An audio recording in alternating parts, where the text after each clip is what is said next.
घर के लिए शुभ कदम अशुभ कदम ये सब अंधविश्वास की बात है। सासू माँ को ये सब नहीं मानना चाहिए। क्षमा याचना बहन। निसंदेह योग्य अयोग्य प्रचंडता से कुटुंब प्रभावित होता ही है, लेकिन अच्छी शक्ति बुरी शक्तियों का घर में प्रभाव तो पड़ता ही है, कह रही है दीदी। वैसे दीदी गलत नहीं कह रही।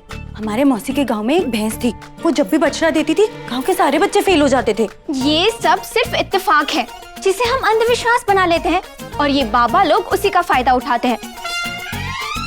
जरूर जरूर सासू माँ को उस बाबा ने ऐसे ही बेवकूफ बनाया होगा। खैर जो हुआ उसे जाने दो। अब माँ जी घर छोड़ के जा रही है, हमें कुछ तो करना पड़ेगा। हम तो एक ही काम कर सकते थे ना, बैग पैक कराने में उनकी हेल्प, लेकिन वो भी उन्होंने खुद ही कर लिया। कदाचित हम उन्हीं महान श्रीमान को पुनः आमंत्रित करें तथा एक नवीन युक्ति निकलवाएं। हाँ, क्यों ना हम उन्हीं बाबा को बुला के माँ जी के लिए कोई उपाय मांगे, कह रही है दीदी। अरे बाबा को घर पर बुलाने की कोई जरूरत नहीं है, ये सब ढोंगी होते हैं। आप लोग समझ क्यों नहीं रहे हो? प्रतिभा बहन, अगर उन्हें बुला के माँ जी घर पर रुक जाए तो क्यों नहीं, कह रही हूँ मैं। अरे कहा मैया, मैं तुझे नहीं जाने दूंगा। तू मेरी चिंता मत कर लल्ला, मैं चौरसिया मामा के यहाँ जाके रह लूंगी। कहा सासू माँ, उनका वकालत का दुकान ऐसा ही नहीं चल रहा है, वहां जाके बेड़ा गर्क करोगी? जीजे दामाद जी बिल्कुल सही कह रहे, चौरसिया के यहाँ जाके भी पनौती बनूं। मैं हरिद्वार चली जाती हूँ, किसी आश्रम में जाके अपनी जिंदगी काट लूंगी। तू बहुओं के साथ यहाँ पे खुशी खुशी रहना। अरे मैया आप कृपा करके महान श्रीमान के आगमन पश्चात ही प्रस्थान करें। देवी जो बोलना है हिंदी में बोलो, बेचारी अनुवाद करते करते हरिद्वार चली जाएगी। आप जाना चाहती है ना तो बाबा भृंगराज के आने के बाद चली जाएगा, कह रही है दीदी। का मतलब? इल्वा दोनेट दे सोल्यूसियो। लो इल्वा दिलवा, अब इसका अनुवाद कौन करेगा? सासू माँ चलो दोनों चलते हैं। अरे मैं कह रही हूँ कि हो सकता है बाबा भृंगराज कोई उपाय बता दे और माँ जी को घर छोड़ के जाना ही ना पड़े। हाँ ये भी ठीक है मैया, अब तो तुझे रुकना ही पड़ेगा क्योंकि इस बार मैं भी बाबा को बुलाने के लिए तैयार हूँ।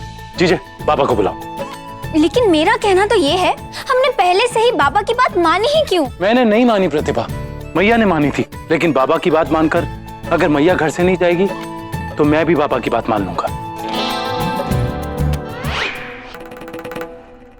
बाबा मैया को समझाइए ना, घर छोड़ने की बात कर रही है। कन्हैया जी थोड़ा ऊंचा बोलिए ना, लगता है बाबा जी थोड़ा ऊंचा सुनते हैं। बाबा जी, मम्मी जी घर छोड़ के जाना चाह रही हैं। देखा, सुन लिया। बाबा आपकी तरकीब से ही मुझे पता चला कि मैं अपने लल्ला के लिए अशुभ कदम हूँ। मुझ में ही दोष है, अब घर छोड़कर तो जाना ही पड़ेगा ना। महान श्रीमान कृपया सर्वोत्तम समाधान की व्याख्या कीजिए। हमारी मैया कुटुंब त्याग बन करके प्रस्थान कदापि ना करे। बाबा कोई उपाय बताइए कि हमारी माँ जी घर छोड़ के ना जाए। घर छोड़ने के अलावा और क्या उपाय हो सकता है? उपाय है। दीतलावीत से जेनियाल। क्या हुआ ये? कोई कौन बोला? बाबा घबराइए मत, वो फ्रेंच में बात करती है। दीतलावीत से जेनियाल, कोई उपाय है तो जल्दी बताइए ना बाबा जी। पुत्री उपाय है, परंतु उपाय में एक यज्ञ करना पड़ेगा, भव्य यज्ञ। बाबा मैया के लिए तो मैं संजीवनी बूटी भी ढूंढ के ले आऊं, आप हुक्म कीजिए। लेकिन इस उपाय के लिए यज्ञ के लिए खर्चा करना पड़ेगा, ज्यादा नहीं, सिर्फ 50,000। ठीक है, मैं बंदोबस्त किए देता हूं, बस मैया कहीं ना जाए, फिर 50 तो क्या, मैं तो। एक सेकंड प्रतिभा, 1 सेकंड हो गया। बाबा जी बताइए ना, आप क्या बता रहे थे? प्रणाम बाबा जी। कन्हैया जी, सासू माँ के उपाय की बात चल रही है ना? चलो अच्छा है, मैं भी किसी को लेकर आई हूँ जो सासू माँ के उपाय में हमारी मदद कर सकते हैं। बाबा। प्रतिभा तुम्हारे पापा आ रहे हैं?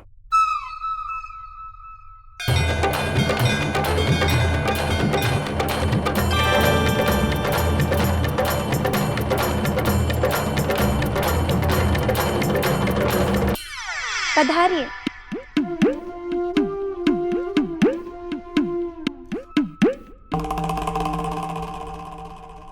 बाबा, इनसे मिलिए। ये है बाबा श्री गिरी महाराज जी।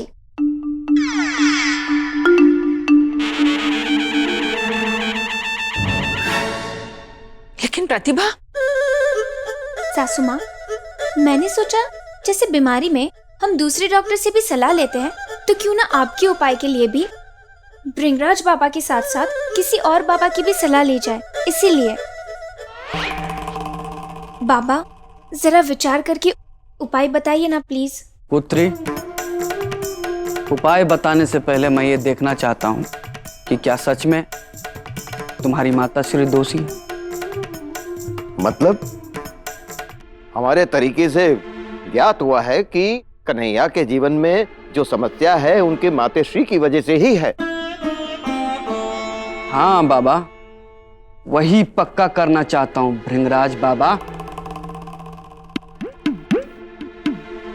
नींबू, माताजी, इस नींबू को अपने हाथ पे रखकर मुझे दीजिए। ये उपाय तो बाबा ने भी बताया था, है ना बाबा?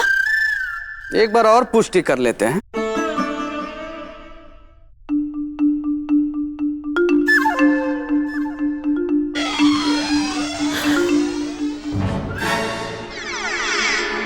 नीमा नीलू है? मेरा मतलब है नीला नींबू।